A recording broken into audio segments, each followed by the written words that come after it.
Hey, hey, hey! What's going on, everybody? You are listening to the Musician's Mentor podcast. I'm your host, Travis Mark, and today I have the privilege of speaking with my very good friend, Mr. Johnny Rabb. Johnny is the drummer for alternative rock band Collective Soul and also has his own project called Nu80. He came to my attention a couple decades ago as he was just the most prominent guy on the clinic scene. So basically, if you type in Johnny Rabb on Google or YouTube, you're going to see tons of stuff. You can check him out at johnnyrabb.com. I will link all his socials and stuff in the show notes as usual. But for now, let's get straight to it. Ladies and gentlemen, the one, the only, Mr. Johnny Rabb. Hey, how's it going? It's going good. How are you doing, man? Good. Did I catch you at a cool time? Or? No, dude, you're awesome. I was just saying out loud to myself, my lack of you're amazing. My lack of planning and ADD, which when I get off the road, it's hilarious. I need to change my ways. I do not do a good job planning. No, I knew we had our meeting today. I was more just, I made a snap decision to come up to this place that my dad and my wife and I bought together, during the pandemic. It was a super affordable, outdoorsy, river place So in a nutshell, no, you're great. Amazing. Well, I'm going to jump straight into it and I'm recording and basically just to kind of give you the bullet points here. We're just going to kind of talk a little bit about the music industry, about your journey, not so much the stuff that has been well documented over the years, even though we'll probably touch base on that. But more sort of the whole idea behind the stuff is to talk about the real life aspects, the ups and downs, the adversities, the stresses, the whole the hardships of trying to remain a self-employed musician, etc. And I know you've been so kind with your time over the years that I have been able to talk to you about some of the stuff before. But if I do bring up some of the stuff that you have told me before, it's not in ignorance. It's just in, obviously listeners wouldn't have heard those conversations, Buddy, we're friends. Of course, man. I appreciate it. It's all fantastic. Cool. Well, okay, so Johnny, what I'll do is I'll record a nice long introduction post-recording for this. Yep. But just so our listeners know a little bit more about Johnny Rabb, would you kindly just give us a little bit of an introduction yourself? Let us know who you are, what you've done, what you're up to, please. Yeah. Hey, Travis, what's up, buddy? I'm Johnny. And I have been playing, I guess, for a living or professionally playing drums and doing music for at least 30 years, on and off. And currently I am the drummer in the band Collective Soul for this was the 11th year. Cool. Recorded records with the guys, both live record and 3 studio. And we're continuing to be recording in January in Palm Springs. My past was I kind of invented my own career because I was working in Nashville at a Red Lobster restaurant, and it was super annoying, but it was the only place that would allow you to leave, go on tour, and then come back and have a job after you toured. So I was doing country music from 96 through 2002 or 3. And in that need for money and I try to innovate all the time. I came up with a rhythm saw drumstick and tried to develop that. That was very frustrating, but then that turned into a full-blown stick company, kind of on accident. But once that happened, I stopped doing the road to focus on the stick company. It grew to number 2 or 3, battling for number 2 in the world. And then all of a sudden it came crashing down, meaning all of a sudden over the course of 5 years. Of course. Because of bad partnership. That thing would still be going if I had a partner that didn't, I guess, lose the passion slash mismanage it. So, you know, currently we are still doing Johnny Rabb Drumsticks. I got my rights back from the company that bought the patent for the rhythm saw. Finally got that back years ago, so I have that, and we're trying to get that going. Still, I did a lot of book writing, and we're now having our own publishing company. So everything's just kind of changing to the new do-it-yourself ways of things. But I've still the thing that's changed the most probably is I don't do haven't been doing clinics for Roland Electronics or for a drum company for years, and that's kind of how I got my start. Again, I would look at opportunities as kind of getting my name out there, and that even includes you know, the drumometer and the world's fastest drummer. That was a thing that was really fun, and trying to get noticed, trying to get, you know, you have to get noticed. So that's that was the back drummers drumming type of career, and as I said, lots of bands in between, but and now I'm 50 and it's a little different and weird. There you go. What brought you to my attention like 20 or more years ago was the fact that you were everywhere. I mean, like, not that we had the sort of advances of systems like YouTube back then, but anytime I got my hands on a Modern Drummer magazine, you were in it for product placements, or anytime somebody was kind enough to give me some kind of bootleg of a clinic back then, because I mean, I grew up in Johannesburg, South Africa, so it wasn't like these things weren't as easily gained as what they are here in the States. But I man, you were just everywhere, and I was like, wow. And then I heard about that world's fastest drummer thing, and again your name popped up, and I was like, I gotta find out more about this dude, and super glad I did. And you know, there's so many topics we could take from your introduction, so I'm gonna have to kind of like pull it back a little bit here because there's so many different things I want to talk to you about. But let's start by sort of saying, or going into the inventor kind of stuff, because you were, and still are, as far as I'm concerned, you were so ahead of the game with that stuff. You know, like a lot of drummers in particular, and obviously this podcast is for musicians all across the board, but in today's one, we're talking to a drummer, and most drummers seem to kind of get these gigs as side guys, or their band kind of breaks through and they just drummers. And I don't mean that in a condescending way, but you were always just coming up with stuff, man. The rhythm saw, your books, just the jungle stuff you were doing with like splash cymbals on a snare drum. I'd never seen anybody do that kind of stuff.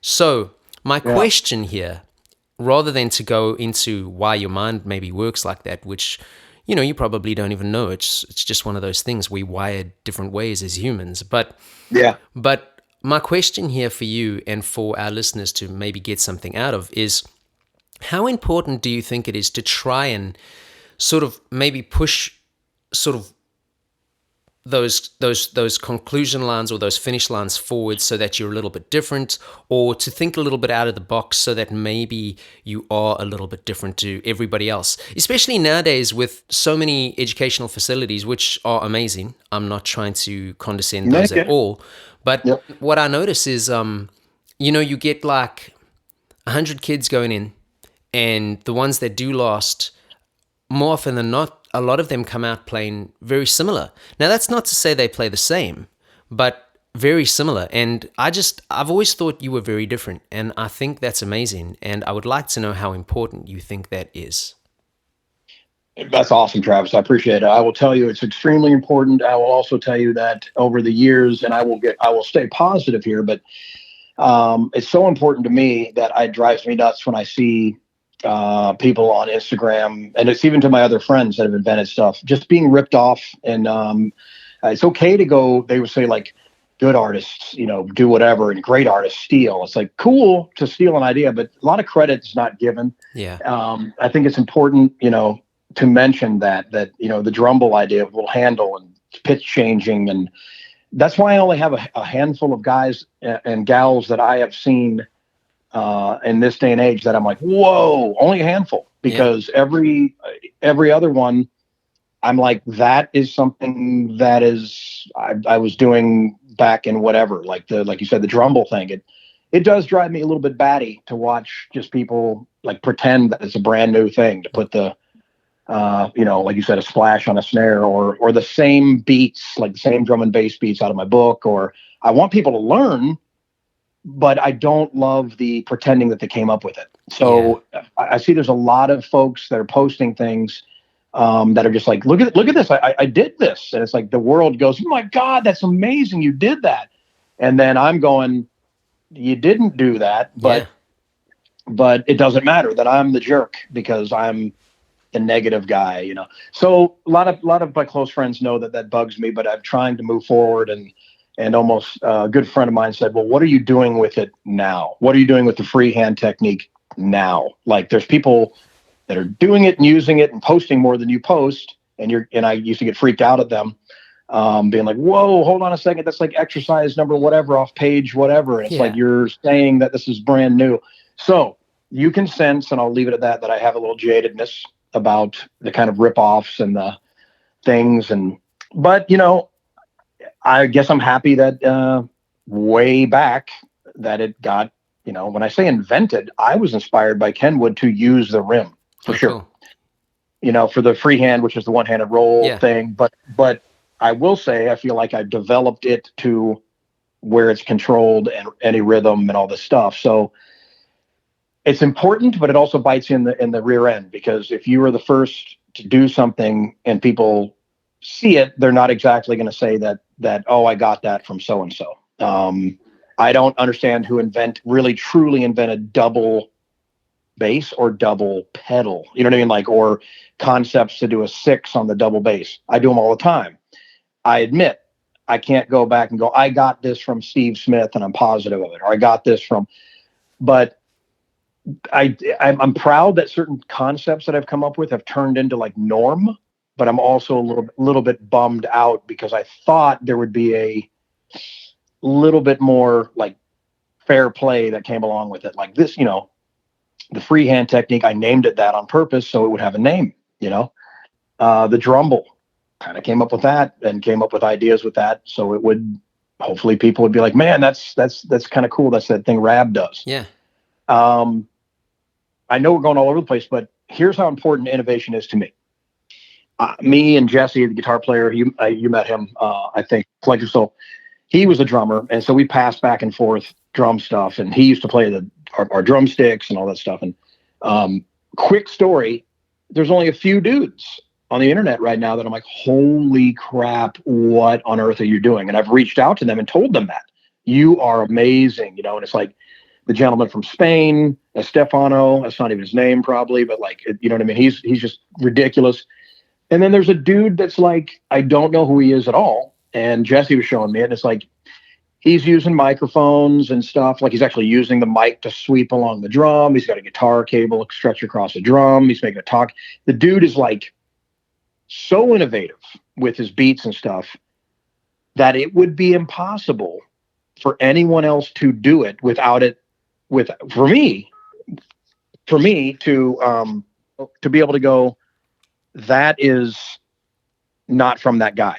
And sure enough, this, and I sent it to Jesse, somebody very sloppy was like, my microphone hit the ground. And like, I decided to, it would be a neat sound. And it was like horribly played, horribly done. And it was that dude. It was, in other words, it was the exact attempt at just being like, hey, I'll post this sweeping microphone so it makes the sound like, crazy, where the audio is like, whoot, boom, whatever. So whoever this dude is, and I'll try to get you some links so we can, at least have something for your podcast to go, here's what he's talking about. That drives me nuts. And I'll never forget, in the van on the way to the gig, our bass player, my friend Will, goes, you got to do that. And I'm like, I'm not doing that. Yeah. Like, I'll try to do something that was inspired maybe by that dude, but I am not. You're never going to see me pick up a microphone now, and because it's amazing, and go, bang, and I'm not going to do it. It's the dudes. That is so unique to that dude. That's how I kind of live. You're not, I don't think people should, I think there's an art thing that makes them the artist. It's like, if they're really truly an artist, I'm not talking about a rock beat, but like that guy, or like my friend, I'm calling him my friend from Spain, that is absolutely, I don't know who's going to catch up to him chop wise ever. And like one-handed drumming and stick twirling and stick hitting off the snare. I want to do everything he does. Yeah. So badly with my technique, but I would never post a video that was like his licks or groove. I just would not. And it's like people all day are like, check out this drum and bass groove. And it's like, oh my God, like, guys, this is not new. Yeah. None of it. So anyway, I know a little high horse there, but no, not at all. It's it's like you say, it's frustrating that you don't get the credit you deserve, and I suppose all we can hope for is that as the years go by, because I feel like people who do enough research will know, and I hope for your sake they do, and I hope that things like this kind of source maybe educate them on who you are and stuff like that, because credit is due where it's due, and unfortunately, I think we are living in a time where, especially due to the advent of social media, everyone's trying so hard to be the next thing that goes viral that, those kinds of, I don't want to say those kinds of integrities and morals have gone out the window, because I'm obviously stereotyping, but I do think a lot of the time it's more about, hey, look at me, and if this happens to blow up for me, then screw that other guy. And it's kind of sad, because again, it goes down to something I've spoken about in a few of the previous interviews. It's like, if musicians could just learn, like humans or mankind in general, if we could learn to work together, man, we would achieve so much more. But it's just human nature, I suppose, It is human nature. Yeah. Mm-hmm. So let's backtrack again. So during the course of your last answer, you used the word jaded. Now, here's something I want to talk about, okay? We don't necessarily have to get into specifics if you don't want to, but I think, again, more often than not, the music industry is viewed in a certain light, and what I think is often perceived incorrectly is just how many hardships you might face as a self-employed musician. So like, people see us with a drink in our hand or hanging out backstage or doing whatever they think we're doing, and they think that it's all just a party 24/7. So how do you find, personally for yourself, how do you find ways to remain motivated and disciplined enough to keep pushing forward as a self-employed musician?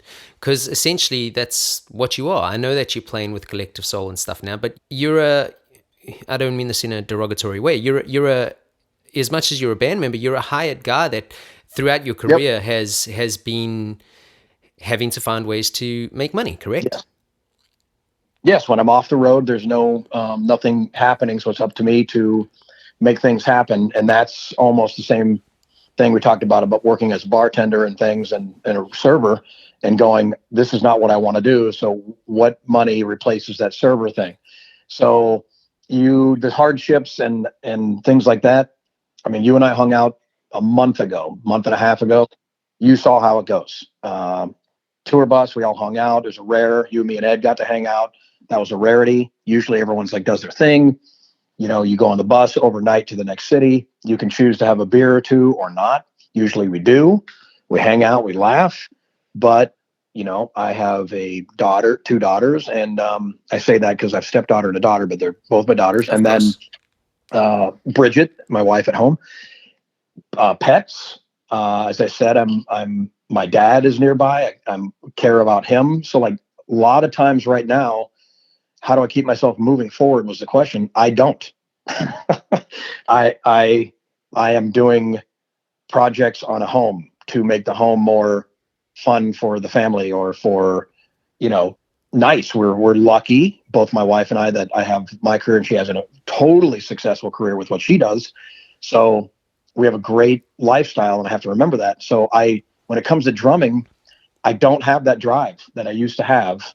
And part of it is my fault. When I see, I wish that when YouTube came out, I understood it as much as some of the younger guys understood it. I didn't understand it. I was the guy that was like, what is this for? And then of course now I get it. Instagram. Who would have known that that was going to turn into a kind of short attention span theater of YouTube? Yeah. It's what it is. Half the time it's videos. You're not barely looking at still shots.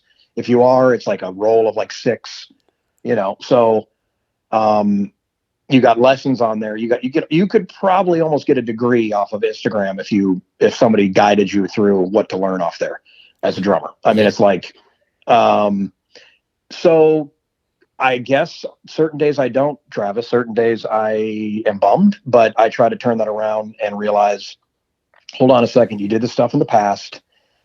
And again, none of this, it might sound arrogant or woe is me. It's just how it goes. It's like the days of doing live clinics they're not over, but they're not the same. You don't have a workshop that is at so-and-so's drum shop in California, for example, and then get your sponsors to help with it. You just, because of the internet, that's all taken care of. People can see demos on their phone.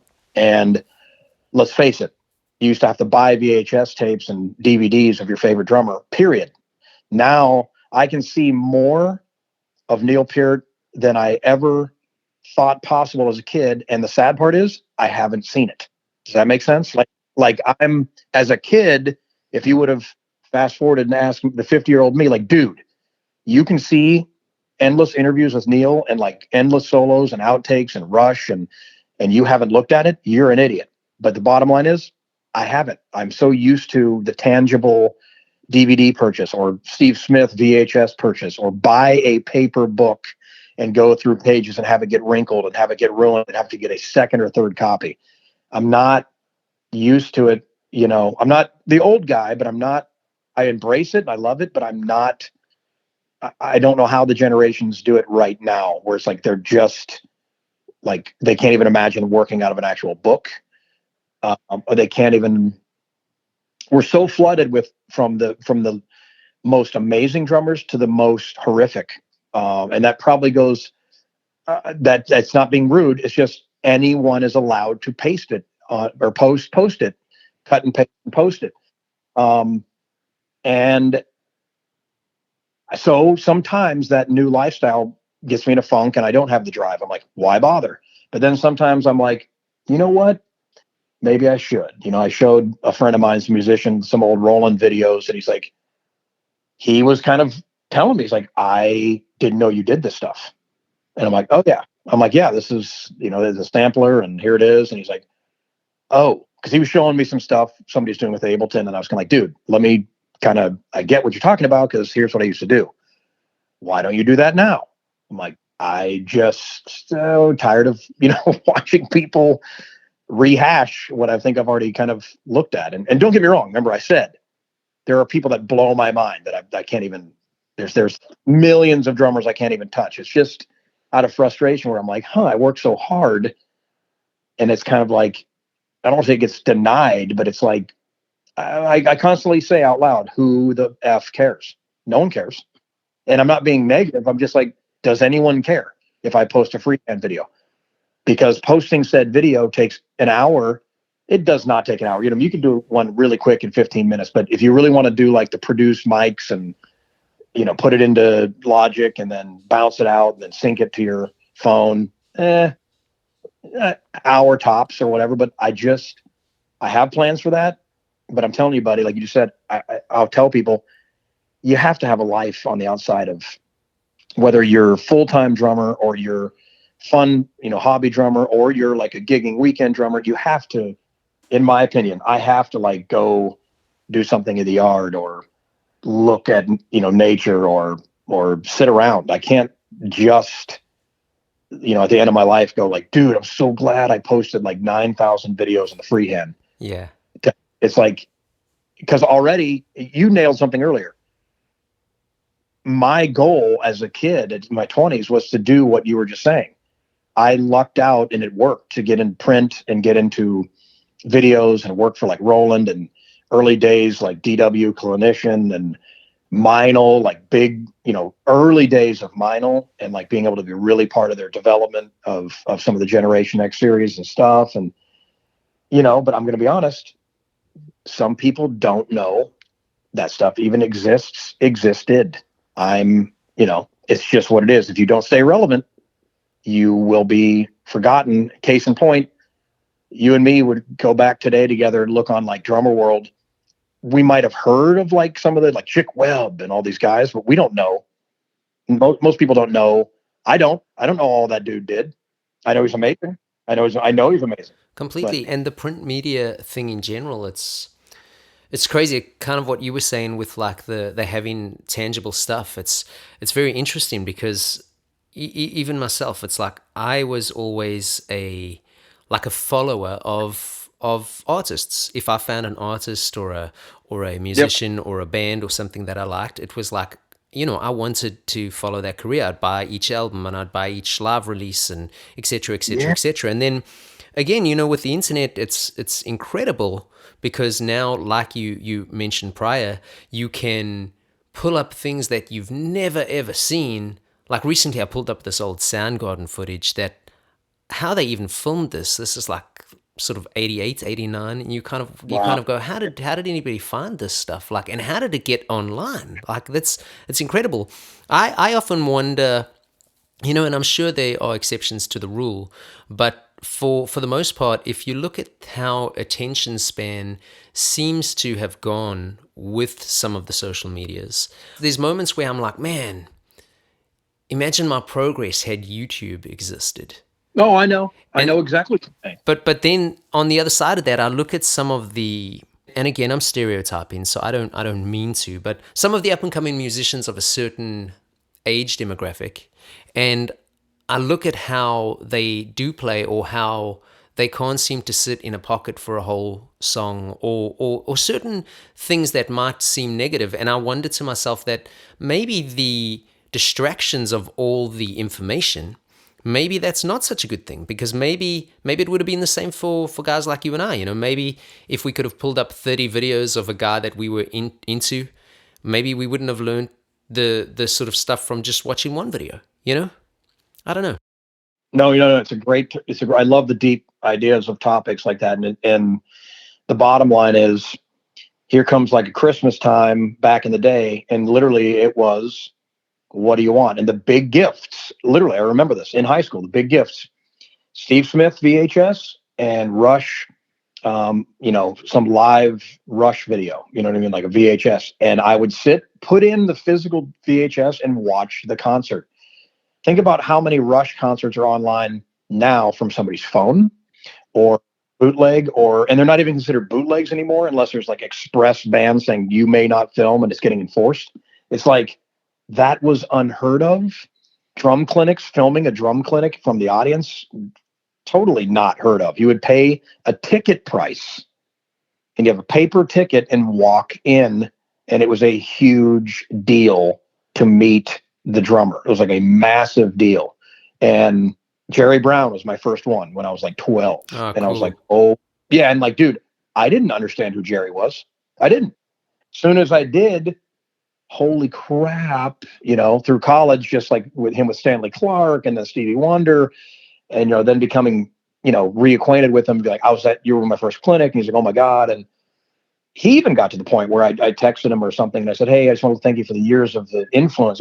Thank you very much, John. Now it's your turn. Wow, that's really cool. Yeah, because it was like he even was like, what is this that we do? How is this changing? And so we could go on and on. I just think I was just talking to Bridget about how, and it was like tough because it got into not a debate, but it got into like an understanding, but also just my frustration was apparent.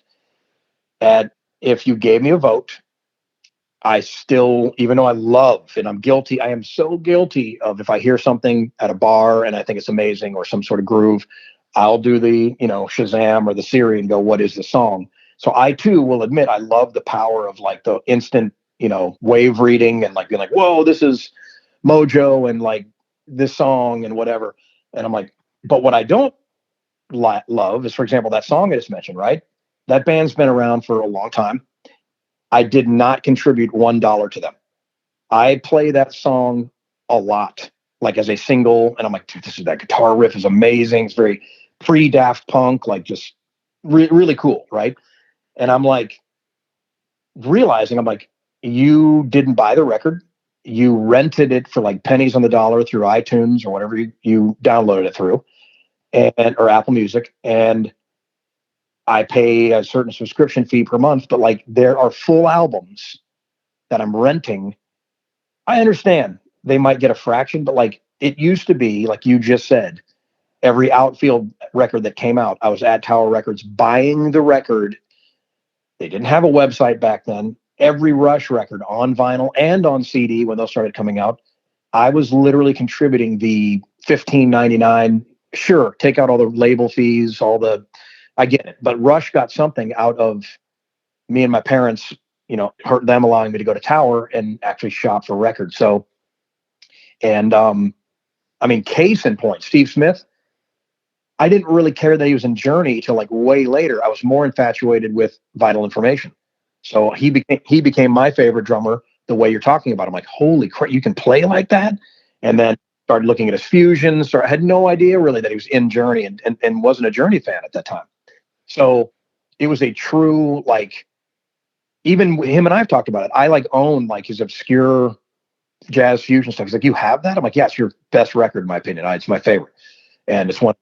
And so I guess I would go back to the day of like you can't, it's never going to be reversed. But if you said vote, me personally, I wish the world did that because it was hard to get the info out there, but man, did it really mean something. You really had to, if you want to do everything, you know what I mean? It meant something more. Oh, dude, I totally get it. I totally get it. And again, we're probably sounding like bunch of old farts to our listeners, but you know what I would take back or would love to kind of employ back into young bands and musicians is the camaraderie of forming a band and like having to go to the print shop, get some flyers printed and stand out at like the traffic lights, handing them out and sticking them on people's cars and stuff like that, versus just going, oh, there's a Facebook event, just let us know if you're going. It's like that camaraderie, that gang mentality. I spoke to Rich Redmond about it in the very first episode of this.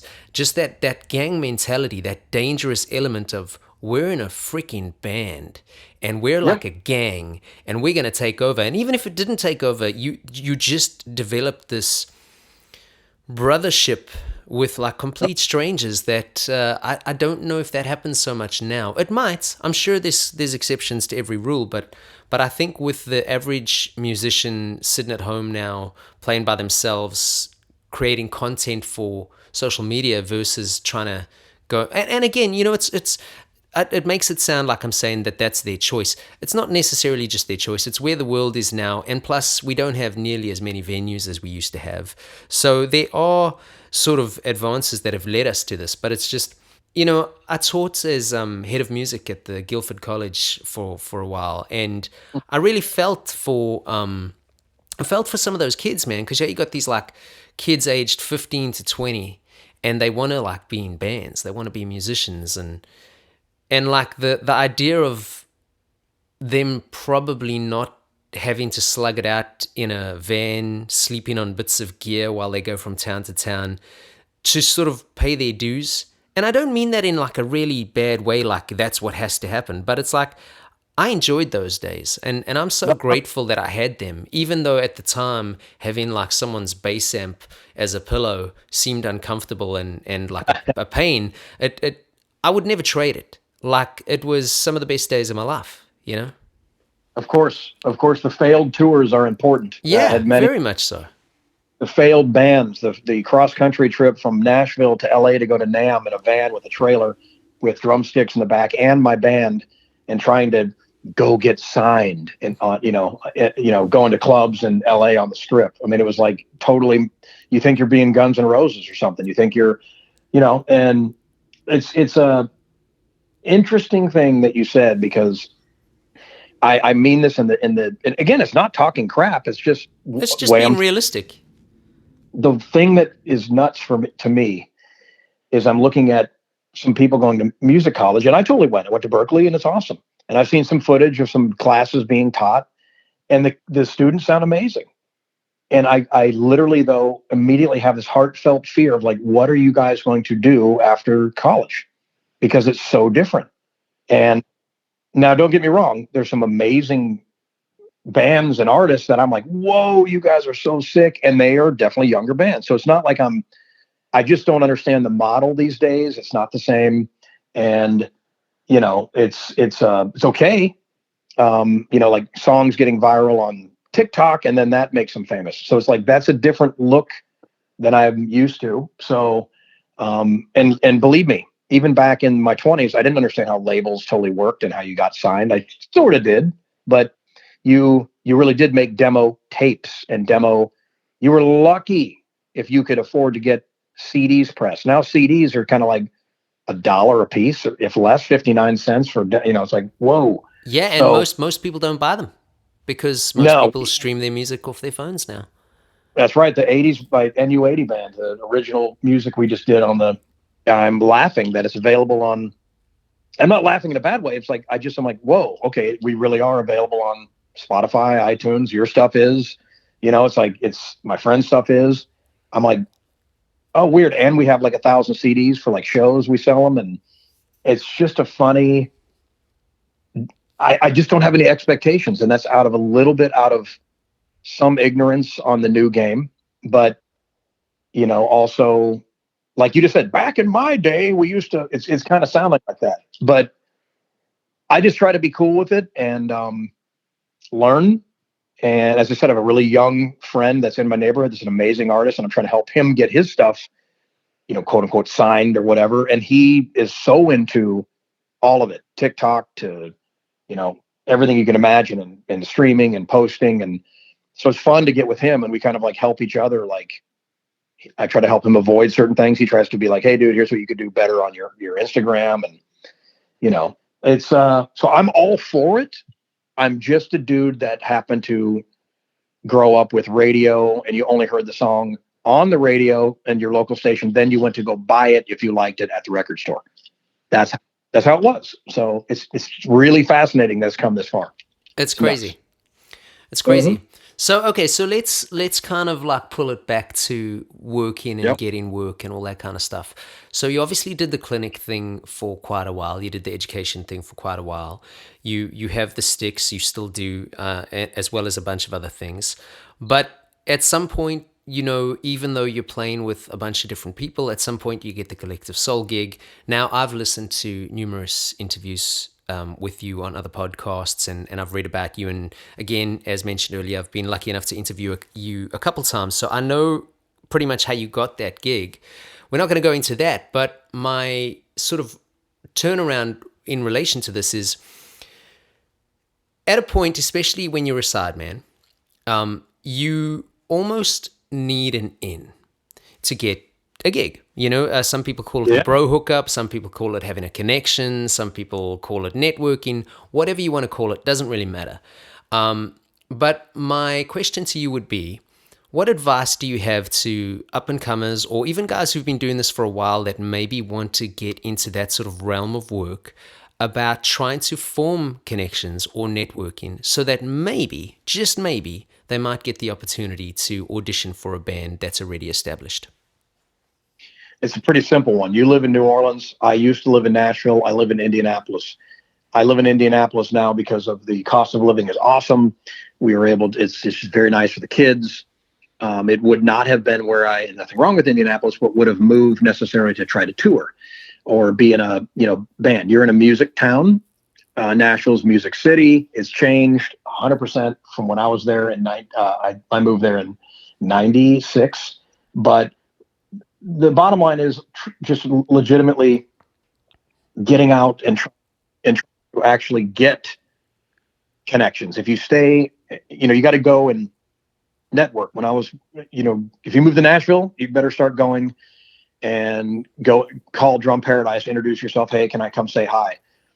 Start meeting people, start going, can I intern at a studio? These are things I didn't necessarily know to do when I moved there, but you pick a town that has either where you want to be or where you think that the touring's happening. I mean, Nashville, country touring. LA, I have no idea. A lot of my friends that live there were always struggling with like, how do you get the name gig, of an artist or whatever. The first prerequisite is like, are you good at drums and are you a good human being? And literally those two, I'd say that being can you get along with people? Do you have a bad attitude? Are you arrogant? Those aren't going to fly. There's some people that are big musicians that have arrogant and bad attitudes, but I'm saying 9 times out of 10 as a drummer going in, you need to be able to get along and work really hard and play almost every gig that might be offered. So, and that includes going out and seeing other bands and being like, I'm new to town. How's it going? What's a good place to, hey, you sound great on bass. What do you, oh man, thanks. Or who knows how they react. Well, you just kind of go to open jams and whatever. And then you kind of got to commit to what you want to do. Get a goal. Are you wanting to literally, I'm going to use Nashville as an example. Are you dying to get on a tour bus and have a country front person that you're backing?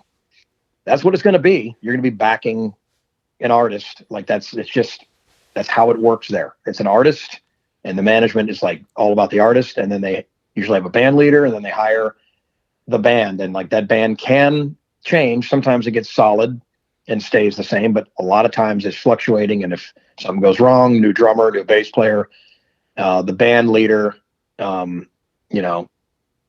guess like mentality of like, the guy running the band and MD, musical director. It's like, okay.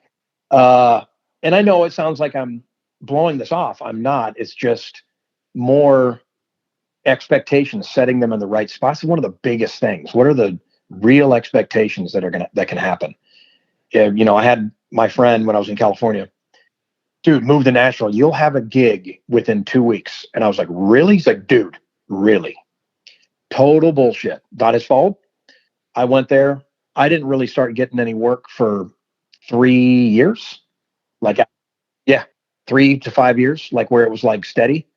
Hence the stick company starting. You know what I mean? I had to do something in the industry. So networking is reaching out, trying to find out, and not being afraid. If you're like, I love music so much, get in a wedding. I hate the word wedding band, but you know what I mean? Like more of a like a function kind of band. Yeah, cover band, because you're at least sharpening your skills and learning styles and getting good. So it's like, believe me, I wish I would have reached out a little harder on that as opposed to stuck with the Red Lobster. But I was determined to kind of, this is my little base camp, this Red Lobster weird job, and then I'm gonna go down and do Broadway gigs every night possible. And I did. And I didn't make hardly any money. Sometimes I paid to play, meaning parking and whatever. But I met every connection on Broadway, everyone. And that's where I got, gigs.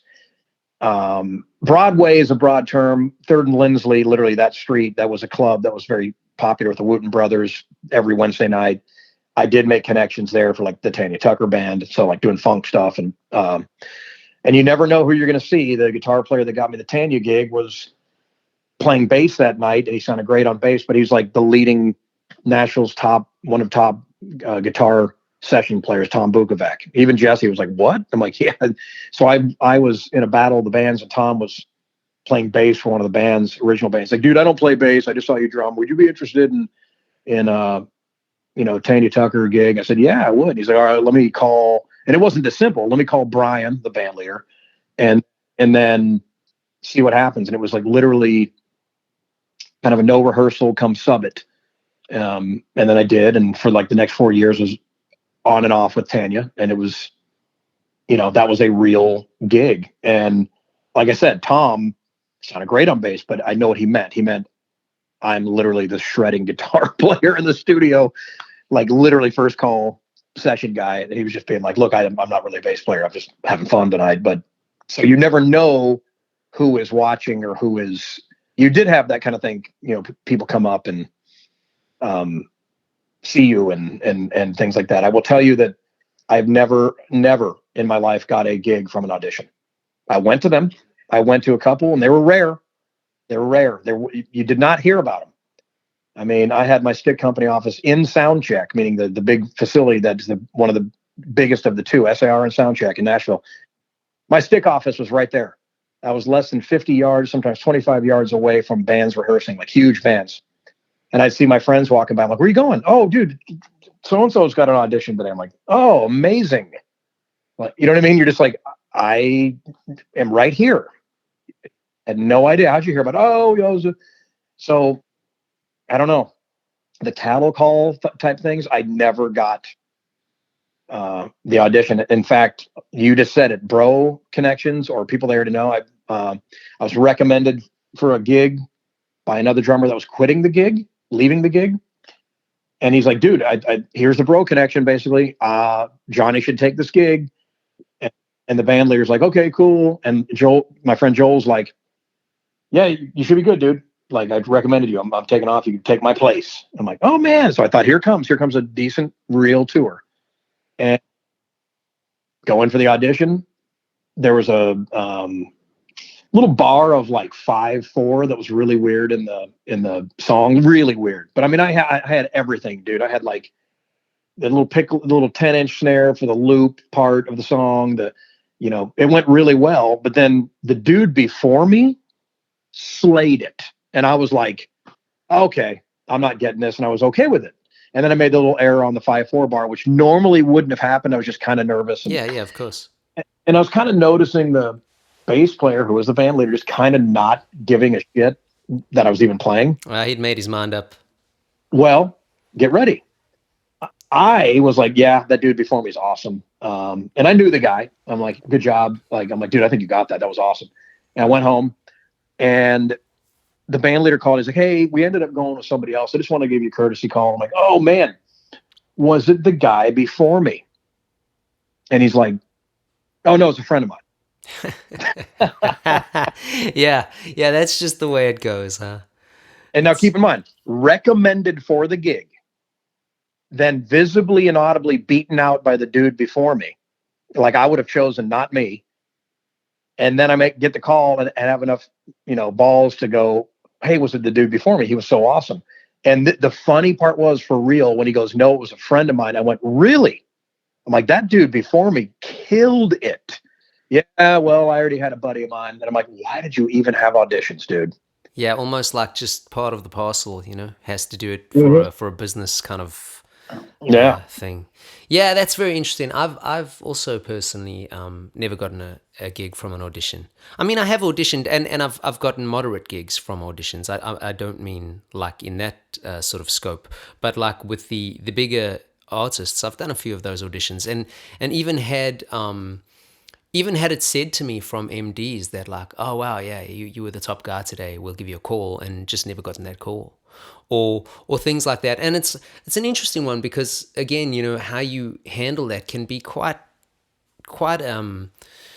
beneficial to your career, because as a younger musician, and again, when I say that, and I say this probably in bloody every episode, I don't mean that from an age perspective. I just mean from there's almost growth sort of periods as a musician. And as a younger musician, those first few years, when those kinds of things happen, it can be really damaging to your kind of mental psyche, You kind of just tell yourself that you're horrible and you're the worst and you must just suck and everybody else is better. And I think that, I mean, as I got older, I learned to handle that sort of stuff better, I think, But again, to go back to social media just for a second, because I don't want to really harp on that too much more, but I think that must be quite tough now as well, because when guys like you and I were coming up, it's a natural thing to compare, and we get told that we shouldn't, but we do anyway. But you're comparing to a handful of guys that you've read about or maybe seen in your local scene. Now, you've got these 10-second clips of just 6-year-olds doing things that I can't even do. And that's right. I at the age that I am and the sort of musical maturity that I believe that I'm at, I can look at that and go, wow, that's really incredible. Really good for that kid or whatever it is. But as a kid, if I was trying to come up now and I was seeing these things every day, it must be quite defeating to kind of just constantly be, oh man, I can't play what this 3-year-old played, and I can't play what this guy did backwards, and oh look, that guy blindfolded himself and still made it better than I can do it. It's like just kind of weird, No, it is weird. yeah, it's weird. It's I don't know if there's another word to bloody describe it. Well, there's a handful of these ones that are getting on TV shows, and I'm just going to say this. They are amazing. Yeah. A lot of times when I look at them and you're right. Some of them can do stuff I've never even could imagine as a 50-year-old. I then go, what if they were 50? They're still very good. But I think a lot of times we make the assumption that it's just mind blowing because of age. So I try to keep in mind that, are they really going to get that much better? You know what I mean? Like, so when they're also going to be stuck with, oh man, I was a young, I had some success on the internet. Are they going to get that same? No one's calling me going, dude, come on this TV show and show off your skills, because there's millions of drummers that play like, the same way I do. But when you're a kid and you do it, for some reason, it's like, whoa. So like, I guess I get nervous for the young prodigy. Not that they're not amazing, but like I get nervous that they're getting built up now. Are they gonna be able to? I think you get it. With age kind of comes reality, you know? Yeah, the real life stuff, It's like, it's going to be interesting because there's definitely a handful of them that have like become household names, and for good reason. But it's going to be interesting to watch their growth over the next sort of 10 years to see what happens in their lives. Will they keep it going? And I hope for their sake they do. But once people lose some of that, dare I say, cuteness factor. No, that's okay. Interesting to ponder where that might go. All right, Johnny. So you've spent a lot of time on tour buses. Give us some tour bus advice. Tour bus advice. I mean, just I feel like you're crammed in there with a bunch of your friends, but like at the same time, it doesn't matter how friendly they are. Everyone needs their space, so you got to kind of remember that, and just remember that you're on the stage most of the time. You saw us the other night, 90 minutes out of the night, and then your tour bus for the next 23 hours, 22 hours, or dressing room. So be kind, learn to be patient, learn to have stuff to do.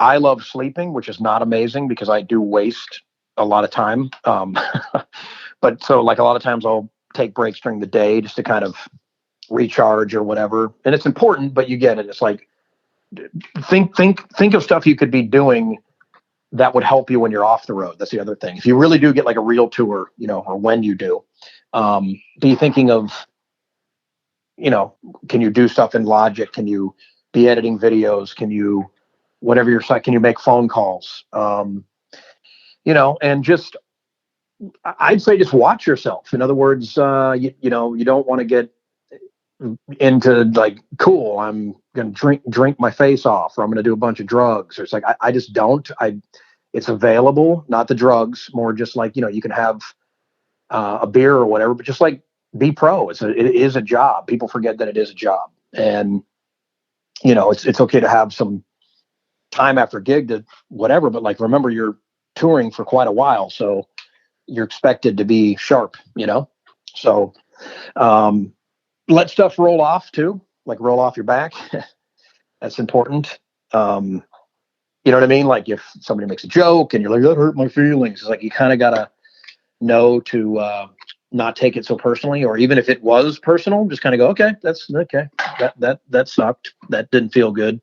Because people might be joking and you're like not in a joking mood. So be flexible to that, if that makes any sense. You know what I mean? Like be willing to have patience, be willing to let stuff go. That's, you know what I mean? And then don't overthink. If you make a mistake on that gig and band leader or somebody tells you, man, next time, what happened tonight on whatever, don't carry that with you to the next day. Just remember it. If it comes up from them again, sure, you address it, but like just document it in your mind and then move on from the mistake, or else you're going to drive yourself nuts. Because you're doing 9 times out of 10 almost the same show, and trying to be like a professional athlete where they might have had a good or bad game. You're trying to do the same thing. Man, I had a good game tonight. I had so many points, free throws, this, or home runs. You're trying to be consistent on a daily basis. So I don't exercise much, and probably should. I think that's a pretty huge one also on the road. And just noise canceling headphones are a good idea, or in-ears for your bunk. That's a good idea.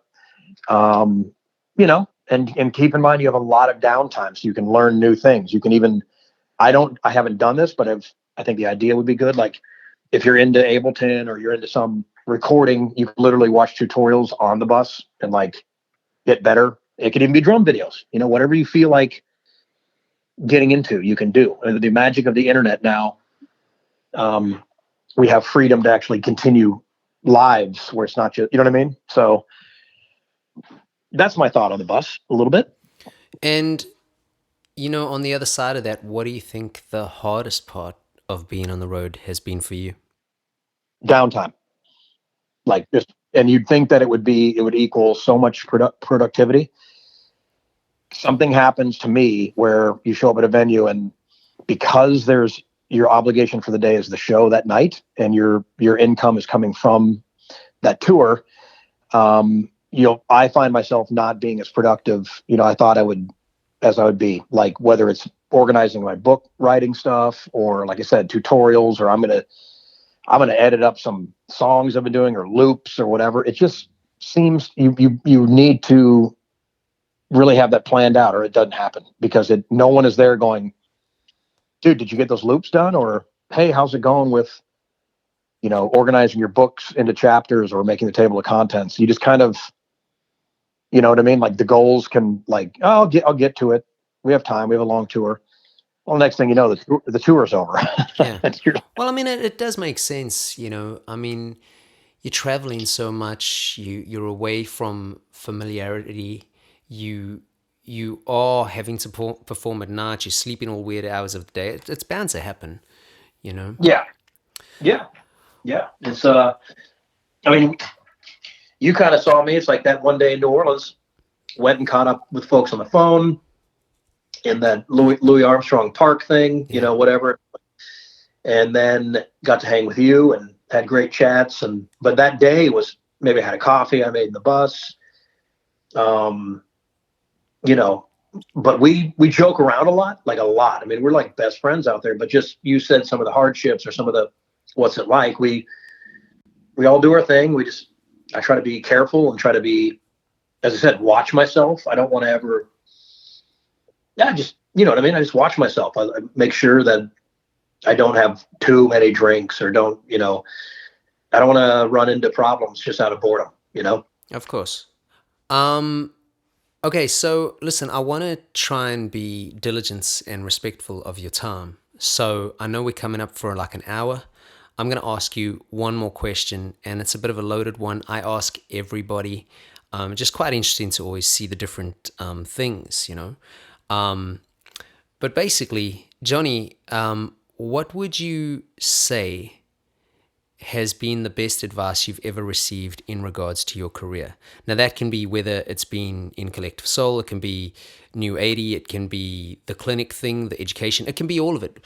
But what do you think one or some of the best pieces of advice have been? I'll give you a couple that are from my old drum teacher, who I just talked to 2 days ago. Basically, be nice, don't be a dick. That was one. I love the one, and I'm terrible at this, but I'm not terrible at this with the Collective Soul, by the way, because it's a different. We all know bus call means it's leaving at midnight. It's not get there at midnight. So basically, the term of, if you're early, you're late. What is it? It's like if you're on time. Yeah, if you're on time, you're late, and if you're early, you're still late, or something like that. I know the saying. Yeah. Yeah. It's like, and if you're late, you're screwed. It's basically if you're early, you're on time. If you're on time, you're late. And if you know, is that what? And that is really true. Like if the bus calls at midnight, get there at 10 till. It's just what it is. The term oil spotted means like you see the oil from the bus on the pavement because it left. Too many.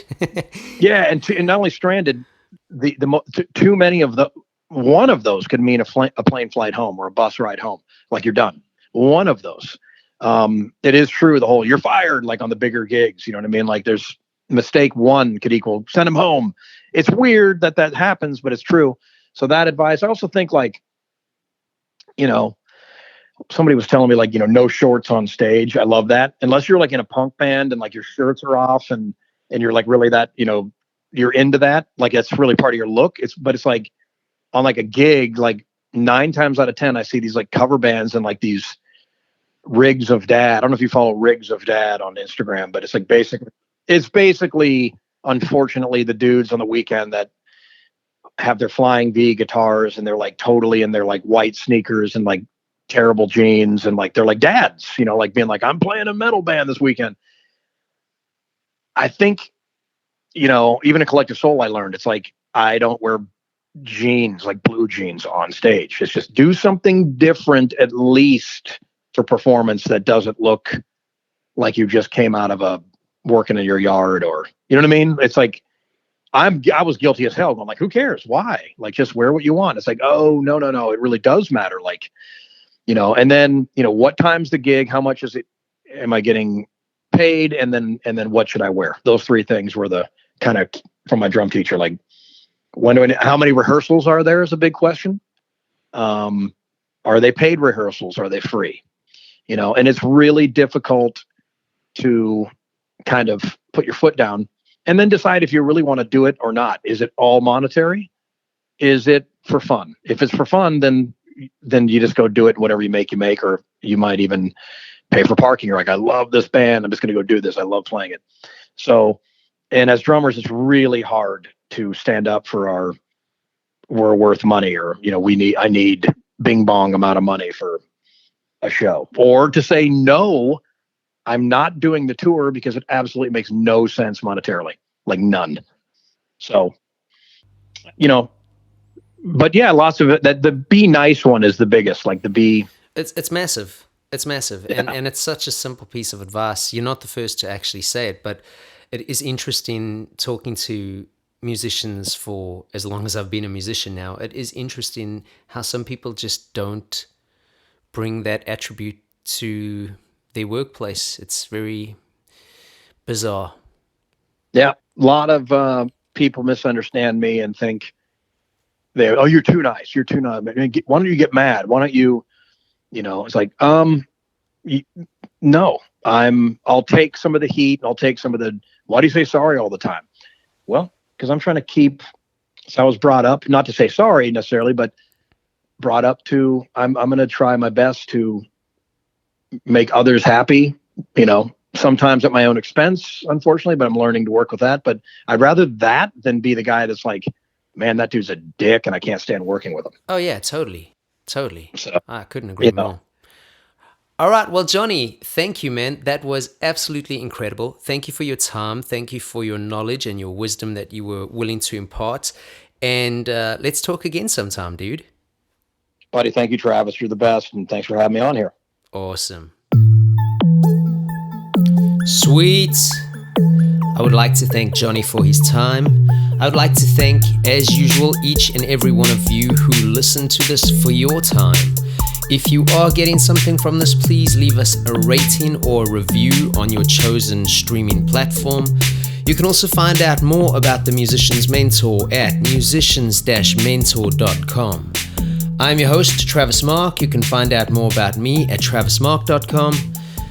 Until next time, keep on keeping on. Rock and roll.